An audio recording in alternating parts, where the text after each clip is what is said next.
We have two resolutions for the board to consider. The first resolution is a resolution rescinding this board's July 18th, 2018 resolution approving the Stark County District Library Board's request to place an additional 2.2 mil continuous current expense levy on the November 6, 2018 ballot.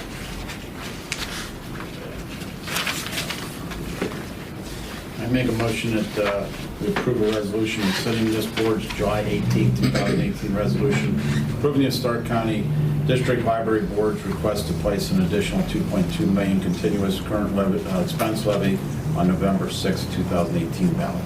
Second, it is now time for discussion. I would ask that if any of you are here to address the board regarding this issue, that you please state your name and your relationship to the district library or any other pertinent information. So with that, is there anyone that would like to speak regarding the rescinding of our action on July the 18th? Yes, if I may. Yes. Thank you for welcoming us today. I'm the chairman of the board of the Stark County District Library. Joining me today are 4 of our additional board members, or 5 of our 7 board members. So we want to express to you the importance that we place on Stark County District Library. And Stark County District Library has operated within its means and is a good steward of taxpayer dollars. More than half of the library's funding comes from the current property tax levy, and that levy expires at the end of 2019. The remaining funds come from the state of Ohio's Public Library Fund. The library's PLF funding has decreased more than 20% over the past decade. This decrease accounts for $2.4 million annual decrease in dollars. Now, if you put that with today's inflation into consideration, that's a total funding deficit from the Public Library Fund, our state funding, of about $3.26 million. So it's very significant. Meanwhile, the levy amount has remained static. When we came to you previously with a continuous levy, we did so in the hope to provide long-term funding sustainability for Stark Library. We as a board heard your concern. We very much heard your concern and understand your concern, and made the decision to replace that former request with a 2.2 mil 8-year levy. We've been working on this plan for more than a year. We've been working very hard. The board, our staff, and we are pleased to put this plan before the Stark County Commissioners. This plan explains how we anticipate the additional funding, the $3.1 million, how that funding will be allocated. Edmund Mack, a member of the library trustees, will present this plan to you today. Thank you. Okay, thank you. Chairwoman Creighton and Commissioners, thank you very much again for having us. We heard you, and we thought very carefully as a board, as an institution, about what you said. And the points that you made were frankly valid. And while there were studies that we commissioned as a board, as a part of doing our due diligence to make sure that this was feasible, we looked at other examples that were done in the city of Cleveland where they had overwhelming success in passing a permanent levy. The voters do deserve to weigh in on whether their tax dollars are being spent responsibly. And so we're before you today, our board, and many members of our institution are before you today asking you to modify, rescind the previous ballot issue that we had submitted to you, and limit that levy, instead of being a permanent levy, to make it a levy for a period of 8 years, which is exactly what we have in place. And if I may answer a previous question that was asked at the last meeting of Administrator Luther, yes, we absolutely have a plan as to how these tax dollars will be spent. And with the Commissioner's permission, I'd like to pass out a document that everyone in our institution helped create to better articulate this plan. We would ask you to give to the press as well. Absolutely. Thank you. No question.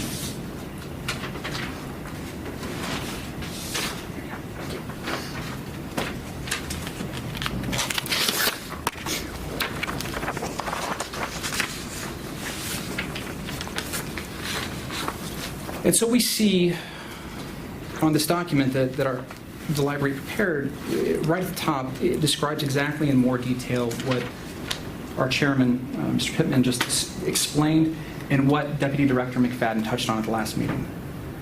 the state budgetary issues that are affecting our organization are very real. Now, it's not an issue of us not succeeding, that our budgets were reduced as a consequence of us not meeting our parameters or our performance requirements. Quite the opposite. It's while other libraries would have seen a far greater reduction in their state funding, ours is maintained. It's been static. The reason is because, just like the counties, as you know, obviously, your expenses in 2012 aren't the same as they are in 2018. We're an independent political subdivision. We pay our employer share of health insurance premiums. We got the same increases the county did. We had the same increases in utility costs. We had the same increases in overhead. When the board prepared this plan, we obviously looked at our budget forecasts. Going back for 3 years, extrapolating out to 2026. If we don't pass this additional increase and our funds remain the same, what I mean by that is if the levy remains at 1.7 and not 2.2, we're going to be showing a deficit as soon as the year after next. By 2026, we're going to be showing a deficit of around $900,000. We have a $15 million budget. That's a big deal. And so when Deputy Director McFadden articulated these points to you, they were accurate. And we certainly stand behind everything that she said and would hope to reaffirm it today.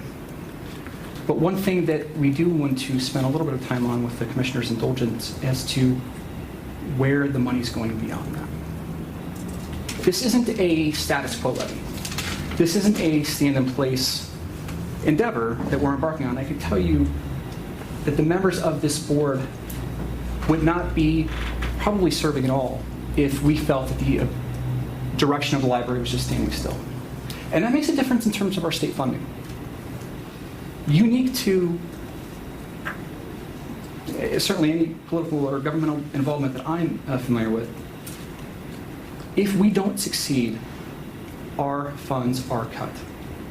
What I mean by that is this. Our funding is directly tied to our circulation.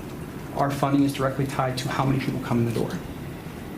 If we do not continue to move the organization forward, then we receive a direct consequence as a result of that. It makes it rewarding to be a member of a board where you actually feel like the institution's being rewarded for success, but the numbers are real. And because we are an independent political subdivision, we are all the budget that we have. And I know this is something that the commissioners unfortunately have had to deal with historically, that when one of the divisions of Stark County government would maybe exceed their budget, there may be unallocated resources to make up for that. We don't have that luxury. And so we take our finances very, very seriously. We take our budgeting very, very seriously. And the reason why we know these numbers are accurate and reliable is because since I've been on the board, beginning in 2012, we've never had anything but unqualified clean audits. And a lot of that is due to the leadership of our president, Mr. Pittman, who is a CPA and the chair of our finance committee. And the reason why I'm going through this narrative is to articulate the thought and the planning that our board put into this effort. And so when Chairman Pittman said, we've been working on this for over a year, that is absolutely the case. And so we look at the different things that these levy funds are going to go to specifically. We have the breakdown presented there for the commissioner's reference. $500,000 of this $3.1 million of increased funds is going to go to expanding services. This is what the library is all about. The reading programs that we have with Kansas City schools, the workforce development programs that we offer. This is where we fulfill our mission as trustees of the public in trying to enhance learning and education in our community, which is why we're there. Another portion of that is going to go to increased materials. I do want to pause on a second as to why this is relevant, because you may see things in that description that you wouldn't normally associate with libraries. E-books, certainly, but bikes, projectors, car sensors, All of these things are what's demanded in a modern library. Because when we look at how our operations function, how we're structured, and what our competitive landscape is, our competitors aren't the Canal Fulton Public Library. Not really the Summit County Public Library. It's Amazon. It's Walmart. And so if we want to keep moving this organization forward, if we want to continue to compete for the state funds that we receive, these types of forward-thinking circulation materials are where we need to invest these funds and to continue to invest these funds. Moving on to facility maintenance, these challenges are very real. Certainly, our library has budgetary constraints just like any other organization, but this has had consequences to our institution. I will go through all of it because certainly these commissioners face these same challenges every day. But we have 10 locations in 8 municipalities. We have 180 employees. These buildings have, as you would expect, wear and tear. And the required infrastructure investments that we need to make just to maintain the status quo on the assets that we do have, it will require $1 million a year in addition to the amount that we currently allocate. Now, how do we know this? Did Edmund Mack and the other board members just walk over to the DeHoff branch and start looking at carpet and pulling numbers out of a hat? No. This is probably the most deliberative board I've ever been a part of. We hired consultants, wealthy constructors, did a thorough review of all of our assets, and created a schedule as to what improvements need to be made and when. And as part of that, we knew we have a roof repairs that need to be done at the North Branch Library. We're supposed to be done in 2015, $100,000. Main branch needs a new roof. 2021, $600,000. These are expenditures that we have to incur, but we need to incur them. And the other major portion of this adjustment will go to improving our facilities. And so when you walk into our main branch or any of our branches, you'll notice that it's different. You'll see that it's set up more like a bookstore. There's books on display. They're not shelves with just the binders of books that you see. That's a part of us competing in this marketplace, because our competition is not the Merrill Library, it's what's happening in the retail stores around us. We have some amazing opportunities that are in front of us for. We have an incredible opportunity in Sandy Valley, partnering with a potential partnership with Stark Parks to develop a beautiful piece of real estate in that area that could be just as good, if not better, of the successful collaboration that we have in Perry and Silla. But in order to do these forward-thinking things, we need the public to invest in us. And so I'll conclude it here. One of the hallmarks of this board, and the reason, frankly, why I'm on it, is because of the professionalism and the willingness of my fellow board members to think outside the box. In 2014, our library was one of the first libraries, if not the first library in the country, to completely eliminate fines for overdue books. If you Google Stark County District Library waive fine for overdue books, you'll see that just this December, the CEO of the New York Public Library is pitching this idea to their stakeholders. And the number one example that they use of the second largest library chain in the nation, second only to the Library of Congress, they point to us. And they say that it worked. And it did work. Our circulation increased by 11% without any noticeable loss in assets. And I bring this up not for our own personal pride, but because it's for all of our collective objectives. People are reading more books. Kids are checking out more materials. And that improves our community as a whole. And so we have a unique relationship with this Board of Commissioners because not only we certainly have the statutory authority to place this on the ballot if you would, but half of our board is appointed by your body.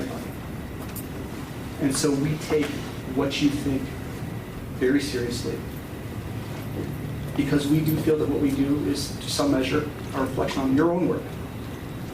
And so we are here today to articulate to you how serious this library takes this issue and how much thought we put into it. Because at the end of the day, our hope is that you not only will approve and put this on the ballot, but you'll ultimately support it and help us in our efforts. Thank you. And our new executive director, with the Commissioner's indulgence, Mary Ellen, will say a few words. Hi. As you know, I just recently joined the library staff, and it was just 2 weeks ago that I was here before you all. And I just wanted to say how impressed I have been with Stark County in general since taking over at the library and working with the staff and the board. And I am so impressed by the work that is being done in this community and the work that this library system is doing, the board and the staff, and truly impressed by the plan that has been put together to make sure that we continue to serve the patrons in our community. Because that's truly what libraries are all about. They really are for their communities. And that's why this levy is so important, because we serve everyone. And I'm really excited to continue to work with the board and the staff on moving forward in these efforts to make sure that we have the services we need to support children and get them ready for school, make sure that we have the collections in place that our community wants, and also that we give back to the community through workforce development, and that we have the facilities that our patrons will use in the communities, because libraries truly are for our communities. And thank you for this opportunity to come back and make this request. And I'm looking forward to working with you. Thank you. Anyone else like to speak on the recension of the motion? If not, I will call for the vote. All in favor of rescinding the resolution as presented, please say aye. Aye. No opposed. Motion is carried. Okay, we'll go on to our next one. We next move to the resolution for the board's consideration, a resolution approving the Stark County District Library Board of Trustees resolution number 2018-43, requesting the submission to the electors of Stark County on the November 6, 2018 ballot the question of an additional 2.2 mil tax levy for current expenses for a period of 8 years. Make a motion we approve a resolution approving the Stark County District Library Board of Trustees resolution number 2018-43, requesting the submission to the electors of Stark County on November 6, 2018 ballot the question of an additional 2.2 mils tax levy for current expenses for a period of 8 years. Second, discussion. I would just like, would you like to say anything? Oh, go ahead. No. First of all, I appreciate all of you being here. And I don't want you to feel that I was taking a personal affront with any of you when you came to us for the continuous. Having been a public official for a long, long time right here in this county, I know how our voters feel. I honestly know the temperature of our voters. And I feel that our voters have a right, and I think that you've now expressed that, to give us all a report card. And I was never, ever against the libraries. I want to make that clear, because that has come back to me a few ways, that people think that I'm against libraries. I am not. I fully support your library for your eight-year levy. I will vote for your levy because I feel that strongly about it. But I felt that I was not doing my job as a representative of all the people in Stark County had I not spoken up a few weeks ago. I appreciate that you took our words to heart and you went back and re-examined it, and I think now that you have presented a case that all can understand, because again, you have to justify, that's my favorite word, you have to justify to the public how you're going to spend your money and for what length of time. And I think in the end we'll all be better for those decisions. So with that, I thank you again, and invite me to your fundraiser. I reiterate that, thank you for coming in and explaining and changing your mind. I guess I'm of the same belief. I believe you deserve a report card. You know, the people that vote on these. And since 2 weeks ago, I cannot believe how many people have stopped me, phoned me, emailed me, texted me, you know, on this subject. And it wasn't that they're against it, they were just against the continuous. They really were, and I think it would have been damaging, and I think that the library is a great asset to Stark County. Does so much good, and want to see it continue to be there and flourish. And thank you, Mr. Mack. I mean, you just in the presentation, even liked me about a few things. And one, and it was just a few hours ago, I was stopped and they said, well, why would they need this money? Everything's going to ebooks. And you had made mention that, yeah, there is a big plus in ebooks. And I was told before how much they cost versus a real one cost. So that's just night and day. I think that's a point you need to try to get home to the voters. But that how many people are coming into your place. I think people are thinking that they're not coming in anymore. And they are. And I know from, just being involved a little bit with the library and talking up there, that you do have a good traffic count. So I think you need to get that across, again, to the voters that we have that traffic count, and with that comes wear and tear to a building, along with just normally, and some of those expenses. So, yeah, ebooks are on the increase, but so is usage. And so that's a great thing. And it's encouraging to know that the libraries are being used more physically as also online. So, but thanks everyone for coming in, and I feel a lot better. Because even when we went for the sales tax, and a lot of ours tied with safety, like we don't need it, like it's going to go away. No, but you know what? The three of us might not be here. You don't know as a voter who's going to be here and what they're going to be doing with those funds. So at the end of that 8-year period, they have a report card, and it keeps everybody in check. And I think it makes us a little better. Because we know we have to be in check and we're being monitored, and as we should be. It's their money, and we should be constantly watched on that. So I feel a lot better with that too. So thank you. Any other comments before we call for the vote? Hearing none, all in favor? Aye. No opposed? Motion is carried. Thank you very much. You are welcome to stay. You are welcome to go. Because we have an agenda to go through, and I know some of you do work.